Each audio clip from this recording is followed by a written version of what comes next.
All checked out. The bill was great. It wasn't too expensive, even with the rooftop bar and the restaurants and the mini bar.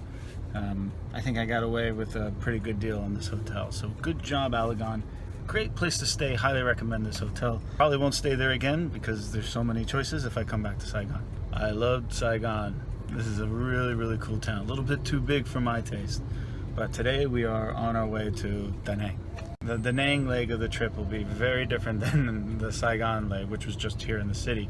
Da Nang will be out in the countryside and renting a motorbike, seeing Hoi An, and going to the beaches, things like this. I lost my reservation number, so I just went to the counter and gave my passport, and they gave me the ticket. Now, it's not an actual ticket, it's like a receipt. That's the ticket to get on the airplane, apparently. I got to the airport really early, got like a little over an hour before the plane leaves to Da Nang. I got me a coffee. Vietnam is a coffee drinker's paradise, let me tell you, man. I have been eating so well and drinking so well. I feel great, I feel so happy. I have a confession to make.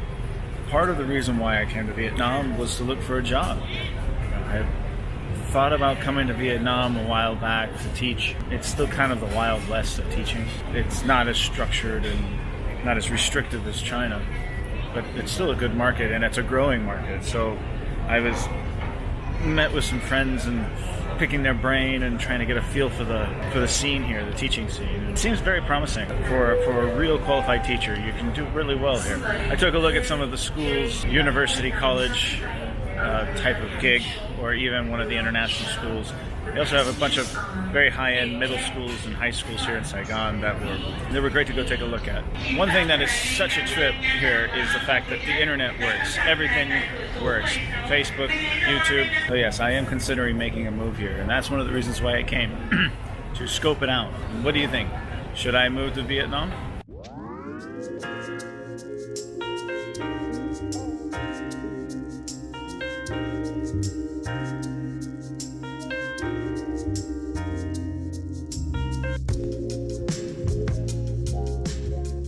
Bus. They love buses here.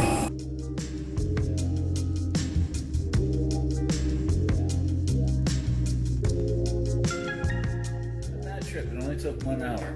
I elected to fly. Originally, I was going to come and do the whole bike north thing, but it was 530 miles. That would take too long. And on the airplane, it's here in an hour. It's only about $45 airplane ride, so I might as well just do it 1 hour. I'm here and I can enjoy Da Nang.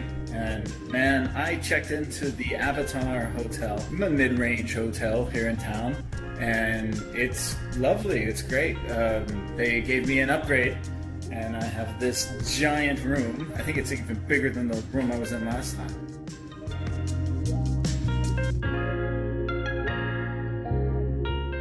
Just walked in, so I'm gonna explore it with you guys. The bathroom? It's clean, it's nice, it's not bad. Interesting, it's not like a traditional shower, it's a bathtub.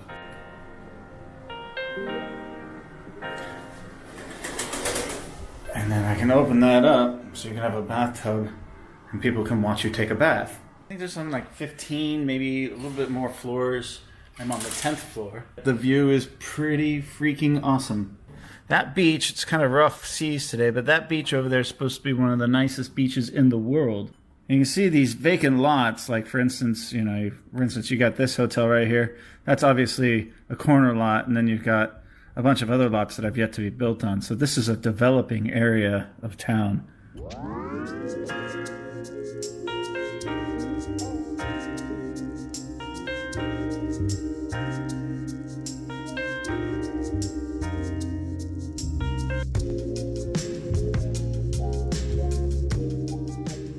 75 RMB per night.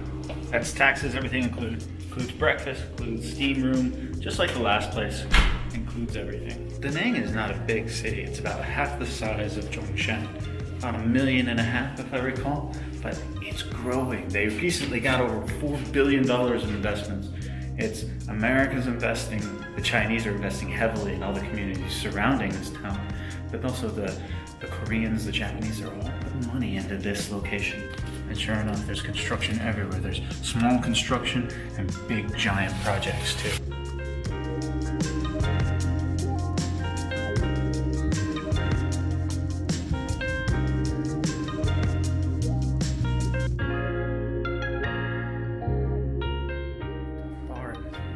much every place in Da Nang has a rooftop restaurant.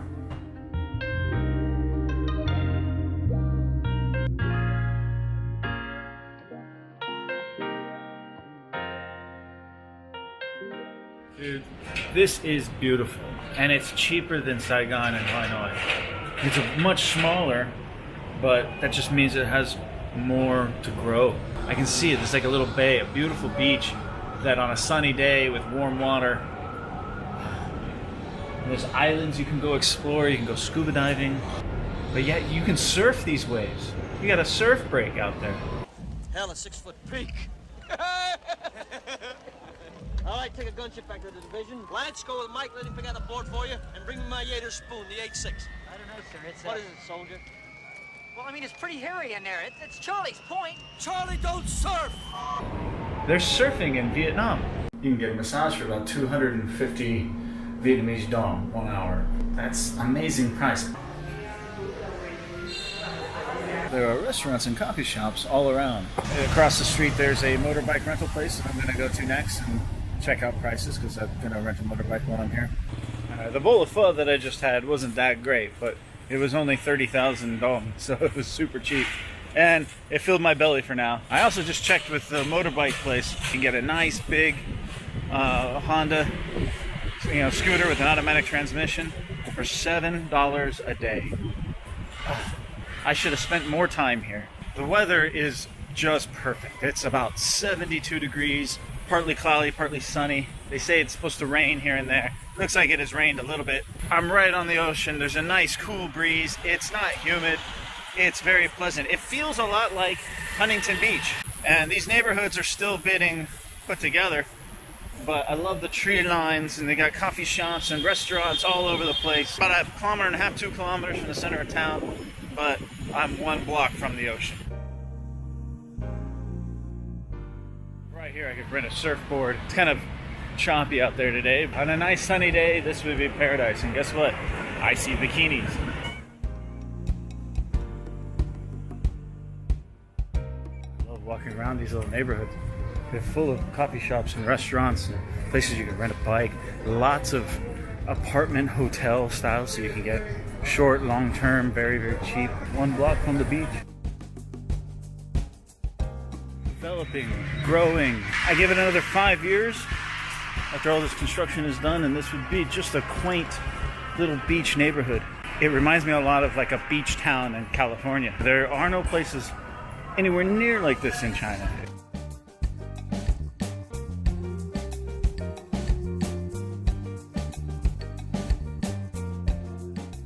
For a walk down the beach. Why not? But I have to tell you, I am loving this. This is a beautiful place, man. It's paradise. And I've only been here for 1 day. And I've only seen this one area. But so far, I'm very impressed. I can't wait to see the surrounding areas.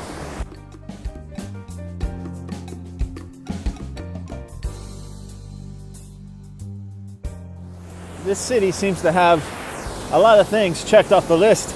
There's surfing, there's mountains, there's hiking, there's mountain biking, there's exploring, there's culture, there's food, there's scuba diving, there's fishing, there's cooking, there's adventure, there's business. There's a lot of things happening here. So stay tuned over the next couple of vlogs.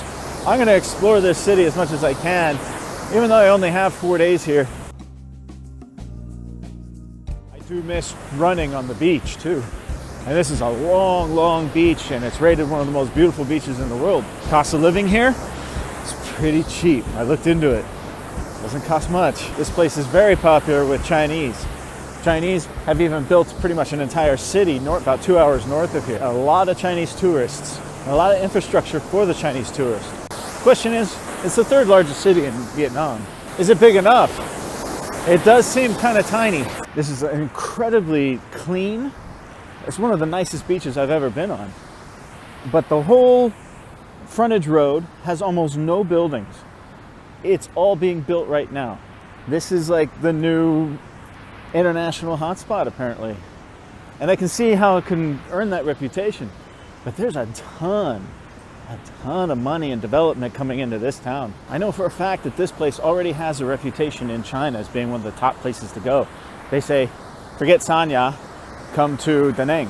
I don't want to say more of a freedom here, but it's more laid back. It's easy to get to.